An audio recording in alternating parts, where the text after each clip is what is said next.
Hello, my name is Miriam and I'm a philosopher from Sweden. Today I'm talking to Dyonne, who is a healer from Holland, and to Rachel Fell, who is a coaching consultant from the US. And we're talking about personal development, our favorite topic, the never-ending topic. And today we're talking about freedom, possibly my new favorite topic. Freedom. So many beautiful things about freedom and so many important things. And I'm thinking, I want to be more free. How can we be more free? And then I found this James Baldwin quote. I don't know James Baldwin, but you guys do, so you can tell me. And the quote goes like this: people are as free as they want to be. Is that true? What does it mean? Can we be more free? How are we more free? I think I want to be more free. How am I more free? Rachel. You're becoming more free right now by exploring and generating meaning as related to freedom for yourself. You're creating meaning. Meaning around what freedom is. Aha. What freedom is meaning? Is it? I think meaning is a means to freedom. Mm-hmm. I think meaning may be a starting point for generating freedom.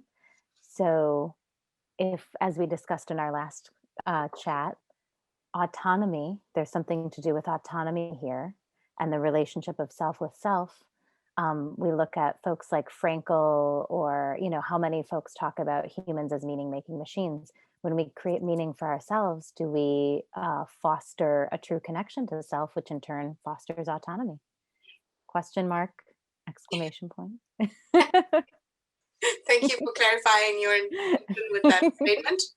Yes. So you're becoming more free right now, perhaps, by exploring it. Yeah, freedom. We had some other quotes. Freedom, the deepest measure of freedom is loving anything and anyone you choose to love. It's like I heard this. A nerd is someone who really dares to love something. And be seen in that love, be seen in that connection, right? Yes. So that's the relational aspect, the autonomous aspect, right? I also, sorry. No. I noticed myself, I was drifting back to the James Baldwin excerpt from the Brain Pickings, where you started to read from, Miriam, and I realized that he said, like, free in relation to freedom or the sense of feeling free or being free, there's a component of the necessity of understanding truth, your truth. What is truth, and how does truth relate to feeling free or being free? When you and then truth being absolute, or truth in the moment, or truth as what you talked about previously, Rachel, like being in alignment with your, like your entire vertical line, your personal truth, your and as you said, Miriam, your authenticity and your integrity. When you have a sense that you live according to your authentic self and show up with integrity in the world, I think that's the closest you can get to come to feeling free, to being free, to experience a sense of freedom. I mean, I know for myself, it's funny, it's spring now and it's snowing here. That's a weird thing. But usually in spring, I would go outside, I would see the little lambs, and I could get a sense of freedom by seeing the lambs and the daffodils showing up in the grass fields, and it's so beautiful. But that's just a moment. That's pleasure from outside. That's what the feeling of spring gives me. But intrinsically, I can only feel that sense of freedom, that sense of, hey, the spring and it's wide and the blossoming fields. Actually, I can only feel it when I'm in alignment with myself and when I'm living according to my truth. Right. That's my freedom. Yeah, and like the opposite, I mean, it's just attacking the issue from the other side. So when you feel really, really bad, and like I had this episode the other day when I was like triggered by something, and it was this kind of social anxiety, PTSD response situation. It was just, and I just felt like I was falling, and I forgot everything about who I am and what I want and my dreams and my plans, and No, it was just like this complete amnesia for a while. But I was reflecting at the same time, so it's not like I was dying. But it was just I was noting that, God, I forget everything. I don't remember anything right now, and the feeling is of being in prison. I'm imprisoned, so I don't see anything. Like it's just walls here. Like I'm in this cell, and I put myself there. So back to the James. It's an imprisonment of the mind, or an imprisonment of the feeling imprisoned by the emotions because you're overwhelmed by the emotions. Yeah, I think the little self, the self with the small s, is closed off from the self with the capital S. And then you can't, and then you lose your horizontal connections as well, because you're like, and then I become what they always said I was, and now all I can remember is what they think I am and who they think I am, and who I'm supposed to be. I don't remember anything about me, and this. What Rachel said. Huh? What you said, you go back to maybe Dabrowski to level 1, 2, and 3. You go back for a bit, right? If well, you have a trauma response. What Miriam was talking about wanted to bring me back to the nervous system, and I was hoping to go slightly transpersonal from a more biological perspective. The fact, Miriam, that you were able to experience that very embodied shift into like a freeze state, into a trigger that took you out of some semblance of equilibrium in your body, but that you were able to both experience it and be aware of it, feels like a uniquely human thing. That ability, and there's so much we don't know about consciousness, so far be it from me to say, like, as far as like animism and consciousness goes, right? Are animals simultaneously experiencing and aware? Potentially, perhaps, maybe, probably. But it's really interesting, right? Like through the lens of nervous system regulation, you were working through something that your body was responding to, and it's temporary. Like, because you understand that mutability is the underlying state of things, and because you have this simultaneity of experiencer and of observer, you can ride that wave. And is it temporary suffering? Sure. But is it a permanent prison? Absolutely not. You'll return to a state of equilibrium outside of a trigger.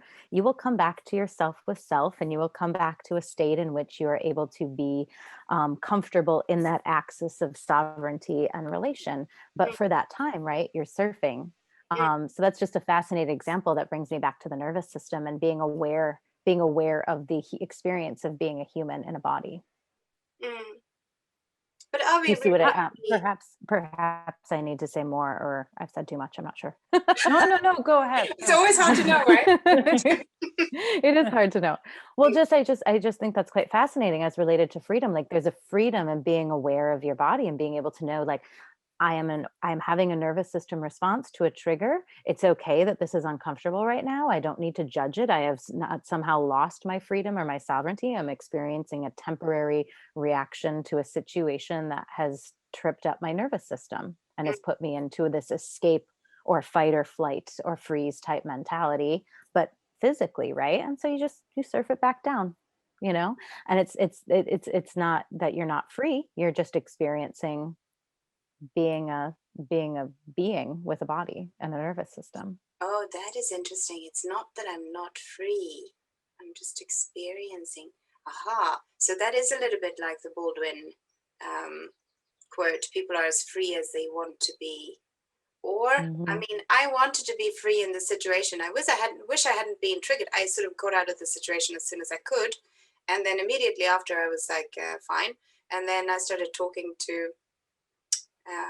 someone, and I just noticed how I was starting to like stare at the corner of the room on the phone, going like, I feel really unsafe right now, and then I had to talk through that for about 30 hours or something. I slept, and then I woke up, and then the whole of the next day, not the whole, it ended in the afternoon.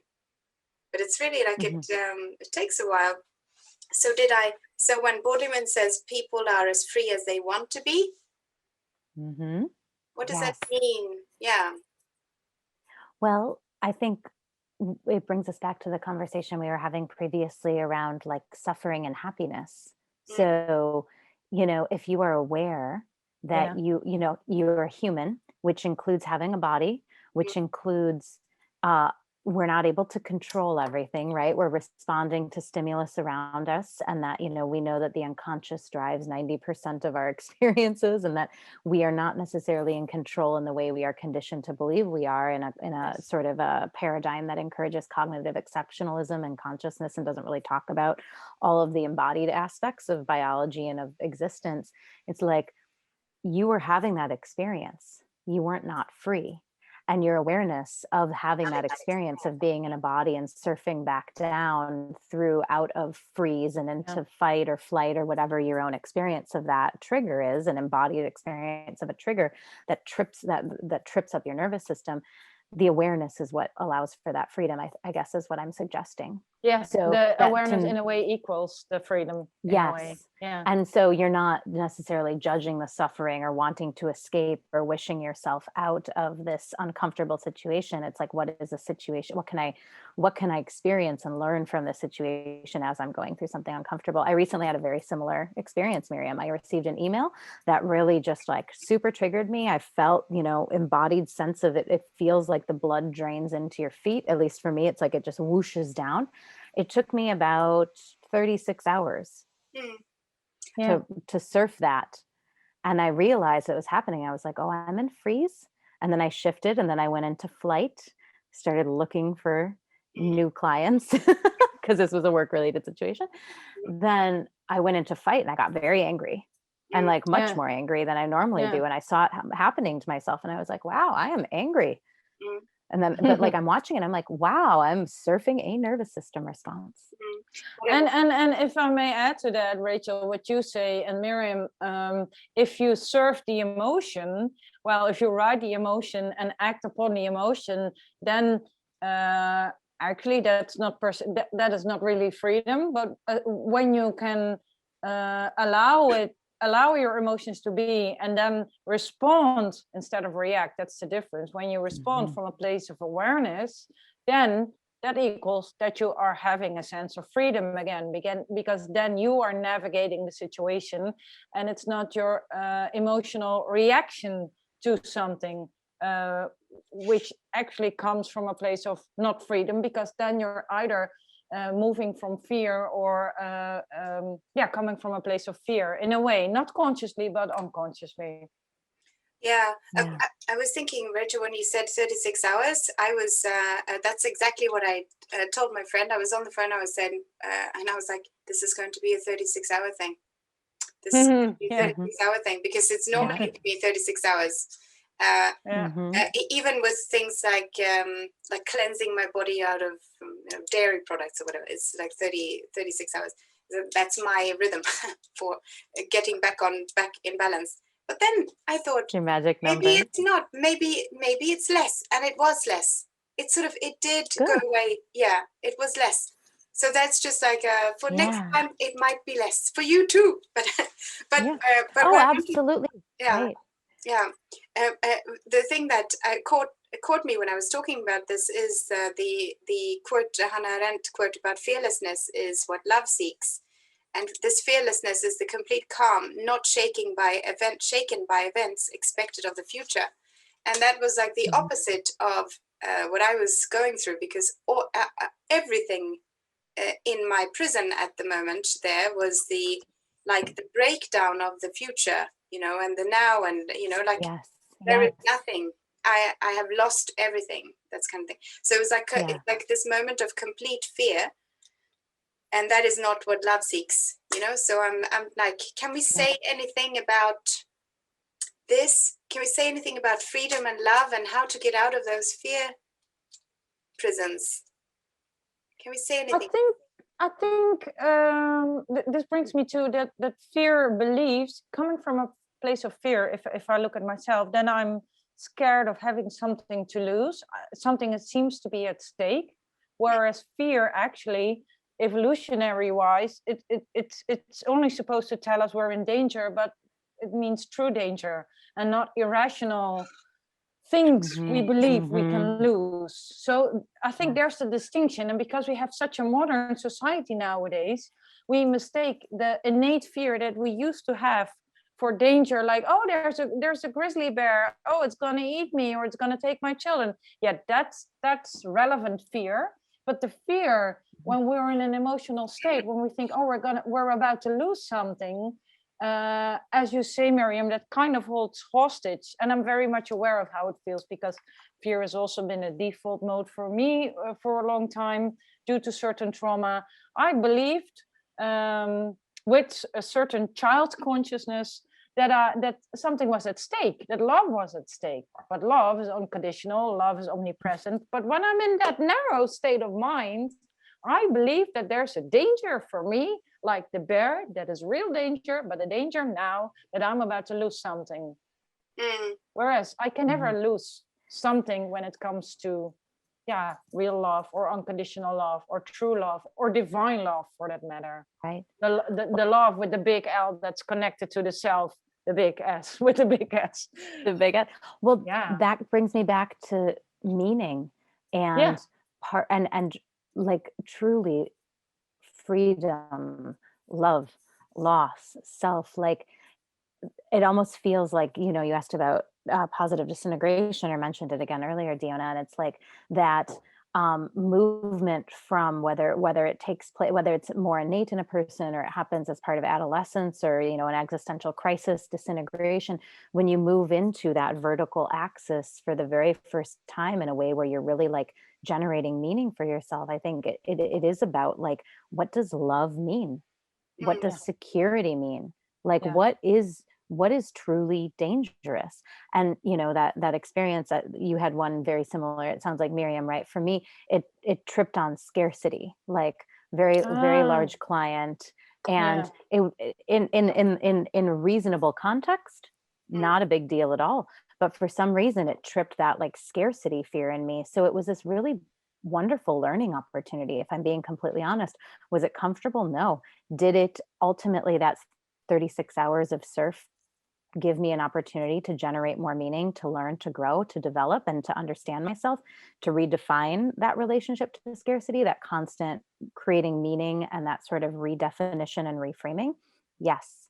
Did I grow from that experience? Yes. Yes. Am I more free as a result? I think maybe. Oh yeah, I agree. From my thing as well, I am more free now. In fact, I'm like invisible free now. So, you know.